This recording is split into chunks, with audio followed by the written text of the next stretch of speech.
అందరికీ నమస్కారం. మనతోటి ఇవాళ నా స్నేహితుడు షణ్ముఖ్ ఉన్నాడు. స్నేహితుడు ఏంటి, షణ్ముఖ్ ఏంటి, స్నేహితుడితో ఇంటర్వ్యూ ఏంటి అని మీరు అనుకోవచ్చు. షణ్ముఖ్ది ప్రాపర్ వచ్చేసరికి పులివెందుల. ఆ పులివెందుల్లో జెడ్పీటీసీ ఎలక్షన్ నడుస్తుంది ఇప్పుడు. అసలు ఆ పులివెందుల రాజకీయాలు ఎలా ఉంటాయి, ఇప్పుడున్న పరిస్థితి ఏంటనేది షణ్ముఖ్తో మాట్లాడి తెలుసుకునే ప్రయత్నం చేద్దాం. నమస్తే షణ్ముఖ్. నమస్తే. ఈసారి రణం, రౌద్రం, రుధిరం అనేది ఫస్ట్ టైం పులివెందుల ఎలక్షన్లో కనపడతా ఉంది ప్రజాక్షేత్రంలో అనేది చెప్పచ్చు. మరి ఈరోజు పులివెందుల మండలంలో ఇప్పుడు ఉన్నటువంటి ఏదైతే జెడ్పీటీసీ ఎలక్షన్ జరుగుతూ ఉందో 10,000 పైన ఓట్లు ఉన్నాయి. Approximately 10,400 something. అవును. సో ఈ 10,400 ఓట్లలో ఎన్ని పల్లెలు ఉన్నాయి, ఎన్ని రెవెన్యూ గ్రామాలు ఉన్నాయి, ఎన్ని నాన్ రెవెన్యూ గ్రామాలు ఉన్నాయి, ఎన్ని తెలుగుదేశం పార్టీకి వన్ సైడెడ్గా ఉన్నాయి, ఎన్ని వైఎస్ఆర్సీపీకి వన్ సైడెడ్గా ఉన్నాయి, ఎన్ని ఓట్ న్యూట్రల్గా ఉన్నాయి. ఓకే. సో ఈ లెక్క ప్రకారము 3,500 ఓట్లు పక్కా తెలుగుదేశం పార్టీకి ఉన్నాయని చెప్పేసి ఒక అంతర్గత సమాచారం. 4,500 ఓట్లు పక్కా వైఎస్ఆర్సీపీకి ఉన్నాయని చెప్పేసి ఒక అంతర్గత సమాచారము.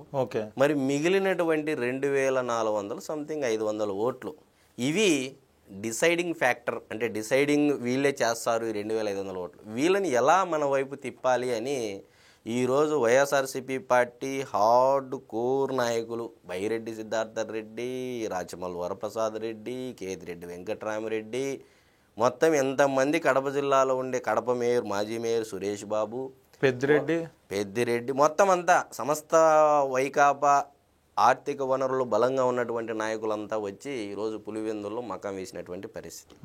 మరొక వైపు మామూలుగా పులివెందుల గడ్డ అంటే వైఎస్ అడ్డా అని చెప్పేసి ఎప్పటి నుంచి మనం వింటా ఉన్నాం. కానీ ఈసారి ఎందుకు ఓటు 8,000 నుంచి 10,000 రూపాయలు ఇవ్వడానికి వైఎస్ఆర్సీపీ పార్టీ నాయకులు సిద్ధపడ్డారనేది ఇక్కడ చర్చించాల్సినటువంటి ముఖ్యమైన అంశం. సో 8,000 నుంచి 10,000 ఎందుకు ఇస్తా ఉన్నారు? ఈరోజు పులివెందుల ప్రజలు కానీ అభివృద్ధిని కోరుకుంటున్నారా, లేకపోతే అంటే మర్యాద, లేకపోతే మావాడు జగన్మోహన్ రెడ్డి అని చెప్పేసి జగన్మోహన్ రెడ్డి వైపు మొగ్గు చూపుతారా, లేదు ఇక చాలు మాకు వైఎస్ కుటుంబంతో అంటే అనుబంధం కానీ బంధం కానీ చాలు అని చెప్పేసి బీటెక్ రవి చేసినటువంటి ప్రోద్బలం కానీ ఇప్పుడు ఉన్నటువంటి కూటమి ప్రభుత్వం చేస్తున్నటువంటి పనులు ఏవైతే సూపర్ 6 హామీలు కానీ, లేకపోతే 2 సార్లు ముఖ్యమంత్రి ఆ నియోజకవర్గం నుంచి వచ్చినా కూడా ఈ రోజుడికి ఒక డబుల్ బెడ్రూమ్ ఇల్లు లేదు, లేకపోతే ఒక కాలనీలు కట్టించినటువంటి దాఖలాలు ఎక్కడా లేవు. జగనన్న కాలనీలు ఇచ్చినప్పటికీ అక్కడికి రోడ్డు మార్గం వేసినప్పటికీ అక్కడ ఎవరు జనావాసాలు ఉండేటువంటి పరిస్థితి. అంటే ఊరికి దూరంగా ఇచ్చారా? 5 కిలోమీటర్ల దూరంలో ఇచ్చారు. సో పులివెందుల ప్రాంతానికి.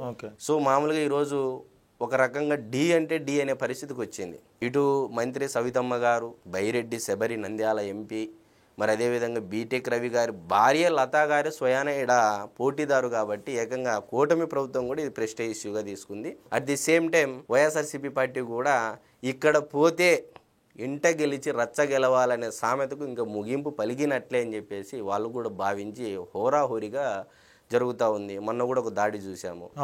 సో ఒక మిస్లీడింగ్ ఇన్ఫర్మేషన్ వల్ల ఒకరి మీద ఒకరు ఆరోపణలు చేసుకుంటూ ఈరోజు సతీష్ రెడ్డి వర్సెస్ బీటెక్ రవి అన్నట్టుగా పోరు మారింది. వీళ్ళు మొన్నటిదాకా ఓ పార్టీలో ఉన్నాళ్ళు.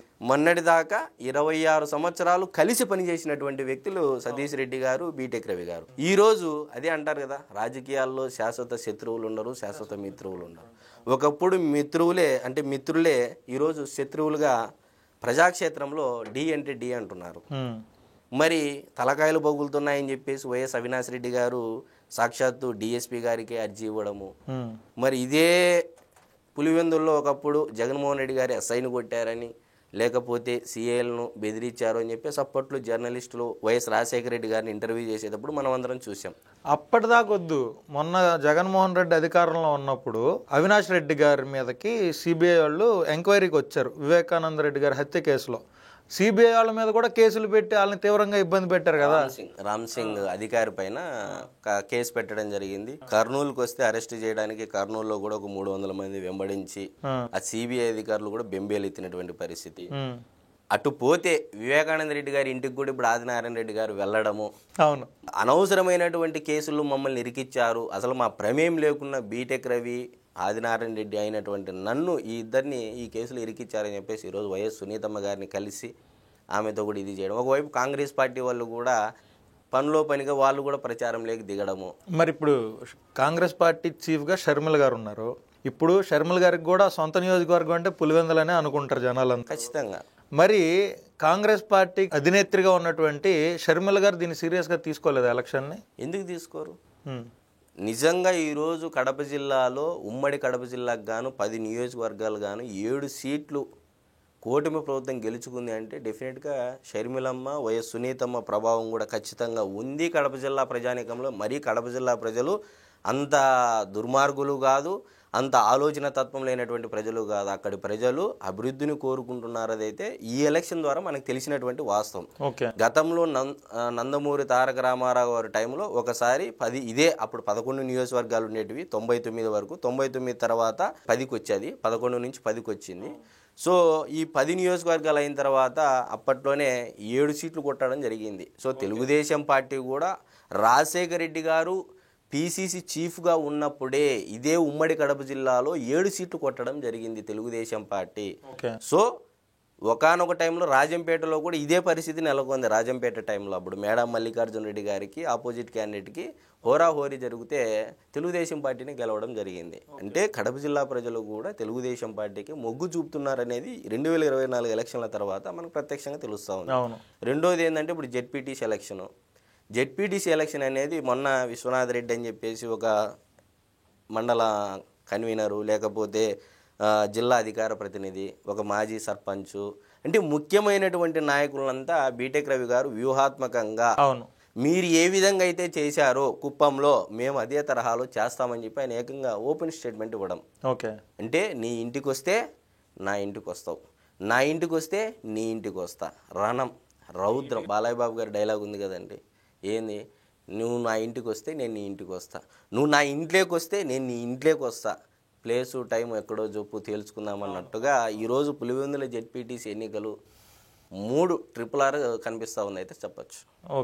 ఫైనల్గా అసలు ఈ పులివెందులలో ఉన్న 10,400 ఓట్లలో ఒకవేళ పులివెందుల జెడ్పీటీసీకి కానీ రేపు 12వ తారీఖు ఎలక్షన్లో తెలుగుదేశం పార్టీ కైవసం చేసుకుంటే రాష్ట్ర వ్యాప్తంగా దీని యొక్క ప్రభావం ఏ విధంగా ఉంటుంది? నేను సింపుల్గా ఈ మాటలు చెప్పుకోకుండా అంటే పౌరాణికంగా చెప్తానండి.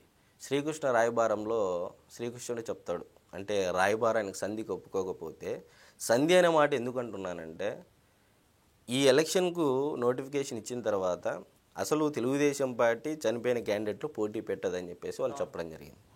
దానికి మనము కౌంటర్గా నంద్యాల బై ఎలక్షన్లో ఆ రోజు శివప్రసాద్ రెడ్డి గారిని కూడా నిలబెట్టడం జరిగింది. మరి మీరు ఏకంగా ఎమ్మెల్యే అభ్యర్థికే పోటీ పెట్టడం జరిగింది కూడా చెప్పడం జరిగింది. కానీ ఈరోజు మీరు అంటున్నారు తెలుగుదేశం పార్టీని ఎలా చూడొచ్చని. ధర్మం అధర్మం మధ్య ఈరోజు పోరు జరుగుతూ ఉంది. ధర్మం ఒకవైపు ఏదో ఒక వైపు అయితే ఉంటుంది. సో గెలుపు అనేది ఫైనల్గా ధర్మో రక్షితగా కాబట్టి గెలుపు ఎవరినైతే వరిస్తుందో వాళ్ళ వైపు ధర్మం ఉన్నట్టు అని చెప్పేసి ఈరోజు అక్కడ ఉన్నటువంటి మిగిలిన 2,400 మంది ప్రజలు ఎవరైతే డిసైడింగ్ ఫ్యాక్టర్ ఉన్నారో వాళ్ళు ఈ విధంగా అనుకుంటా ఉన్నారు చెట్ల కింద కూర్చొని. అలుగుటయే ఎరుంగని మహామహితాత్ముడు అజాతశత్రుడే అలిగిన నాడు ఈ కర్నూలు 10,000 అని నొత్తురు సత్తురు రాజరాజా నా పలుకులు విశ్వసింపుము అని చెప్పేసి ప్రజలు ఈ విధంగా అనుకుంటున్నారు. అంటే ఈరోజు అక్కడ ఇలాంటి అధర్మంగా ఎవరైతే ఉన్నారో కర్నూలు అంటున్నటువంటి బలవంతులైనా సరే అధర్మం వైపు నిలబడిన వాళ్ళు 10,000 మంది వచ్చిన ఓటర్లు కూడా 10,000 మందే కదా మరి అంతేగా. సో 10,000 మంది వచ్చిన నొత్తురు సత్తురు రాజరాజా. సో కడప ప్రజలు అతి ముఖ్యంగా పులివెందుల ప్రజలు ధర్మం వైపే నిలబడతాము అని చెప్పేసి ఈరోజు రచ్చబండ వేదికగా మాట్లాడుకుంటున్నారు. మరి ధర్మం ఎవరిని వరిస్తుందా అని చెప్పేసి ఈరోజు యావత్ రాష్ట్రం అంతా ఎదురు చూస్తూ ఉంది. ఎందుకంటే ఇది జగన్మోహన్ రెడ్డి అడ్డాలో జరుగుతున్నటువంటి ఎలక్షన్ కాబట్టి. సో ఇది జగన్మోహన్ రెడ్డి గారి వైపు ధర్మం ఉందా లేకపోతే బీటెక్ రవి గారి పైన ధర్మం ఉందా అనేది ఆ 2,400 మంది ప్రజలు తేలుస్తారనేది మనం ఖచ్చితంగా చెప్పచ్చు.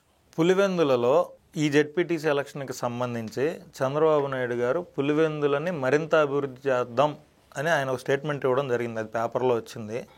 జగన్మోహన్ రెడ్డి గారు ఇప్పటి వరకు పులివెందుల రావటం కానీ ట్విట్టర్లో ఒక ట్వీట్ వేయటం కానీ పులివెందుల జెడ్పీటీసీ ఎలక్షన్ గురించి ఆయన ప్రస్తావించడం కానీ చూడాల.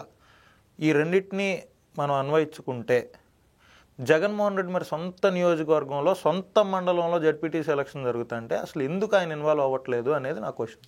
అది నాది అనుకున్నాడు కాబట్టి నా వాళ్ళు ఎక్కడ నన్ను కాదనుకుండా పోతారు అని చెప్పేసి అనుకుని ఉండొచ్చు. డెఫినెట్గా ఈరోజు జగన్మోహన్ రెడ్డి గారు ఏ రోజు పులివెందుల్లో క్యాంపెయినింగ్ చేయలేదు. ఇది ఏ ఎలక్షనే కాదు, ఆయన ఎంపీగా ఉన్నప్పుడు కూడా ఏ రోజు కూడా చేయలేదు నేను చూడంగా. ఎందుకంటే అక్కడ 75,000 రెడ్డి సామాజిక వర్గం ఓట్లు ఉన్నాయండి, పులివెందుల నియోజకవర్గం వారీగా చెప్తున్నాను. దాంట్లో వీరపనాయనపల్లె మండలం మటాటి రెడ్లు, సింహాద్రిపురం మండలం పాకనాటి రెడ్లు, లింగాల మండలం, మరి ఈ వేంపల్లె, వేముల ఈ మండలాల్లో పెదగంటి రెడ్డి సామాజిక వర్గం ఎక్కువగా ఉందనేది అక్కడ ఉన్నటువంటి అంటే ఇస్తున్నటువంటి సమాచారం.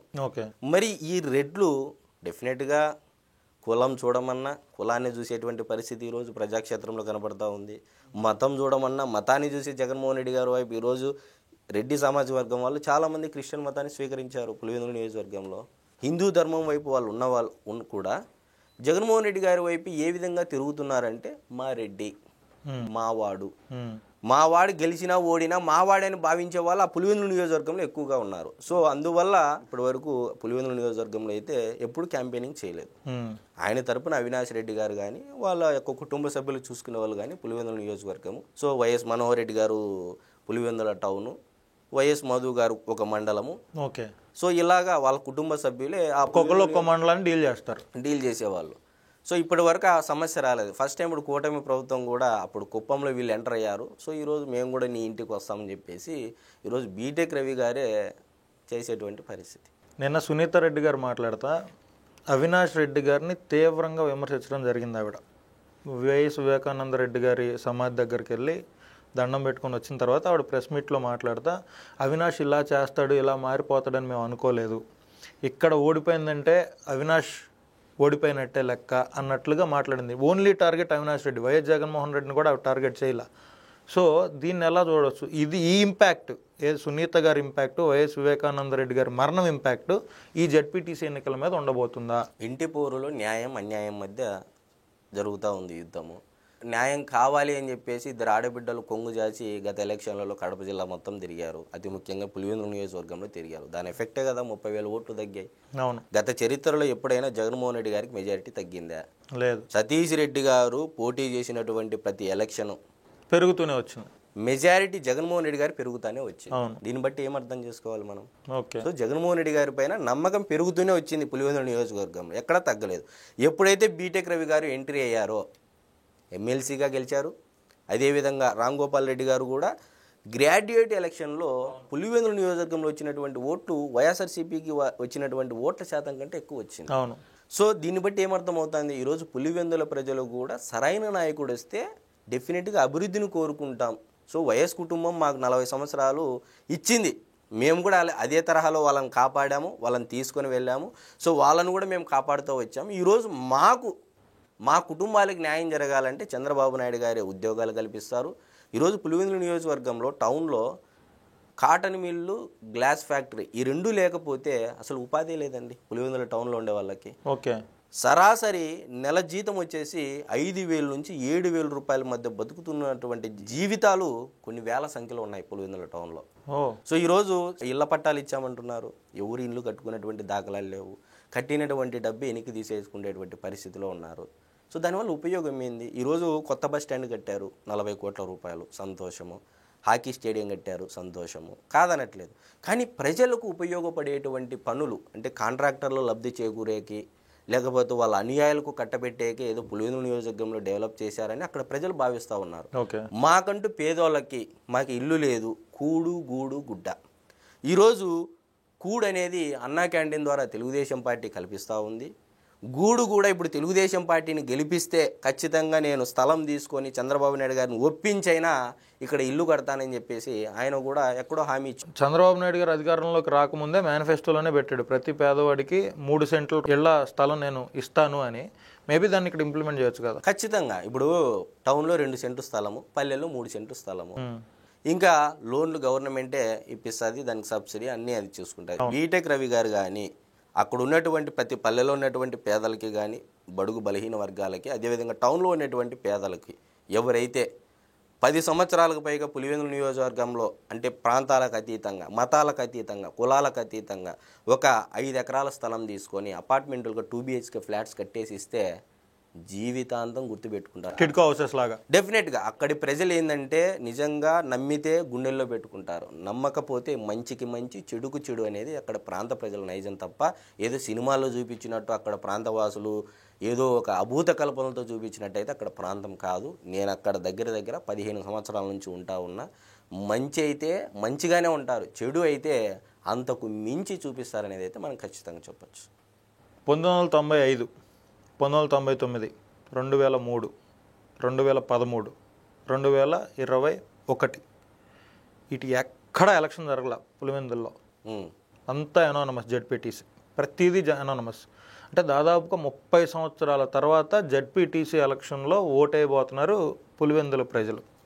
ఈ 30 సంవత్సరాలు 40 సంవత్సరాలు రాచరికం అని అనుకోవాలా, భయపడి ఎదురు నామినేషన్ వేయలేదు అనుకోవాలా? సో గతంలో కూడా నేను ఒక ఇంటర్వ్యూలో చెప్పడం జరిగిందండి, అక్కడ ప్రాంత ప్రజలు ఆ కుటుంబానికి విధేయులనాలా, లేకపోతే భయంతో కూడినటువంటి అభిమానం అనాలా, లేకపోతే ఒక కరుడు గట్టిన అంటే మంచో చెడో ఆ కుటుంబానికి బానిసలుగా ఉన్నారనేది అర్థం కానటువంటి, ఇప్పటికీ అర్థం కాదు. ఎవరు ఎలా డెసిషన్ తీసుకుంటారు, మన దగ్గర ఓ మాట చెప్తారు, ఇంకో దగ్గరికి వెళ్తే మనం ప్రిడిక్ట్ చేయలేం ఇక్కడ ప్రాంత ప్రజలు. ఎండ్ ఆఫ్ ది డే ఏ కాన్స్టిట్యుయెన్సీలో కానీ అంటే జరగనటువంటి ఎలక్షను పులివెందులు ఈరోజు జరుగుతూ ఉందంటే ఎందుకు జరుగుతూ ఉంది? సో జగన్మోహన్ రెడ్డి అనేటువంటి వ్యక్తిని కొట్టాలి అనే ఉద్దేశంతో కూటమి ప్రభుత్వం కూడా దిగింది రంగంలోకి.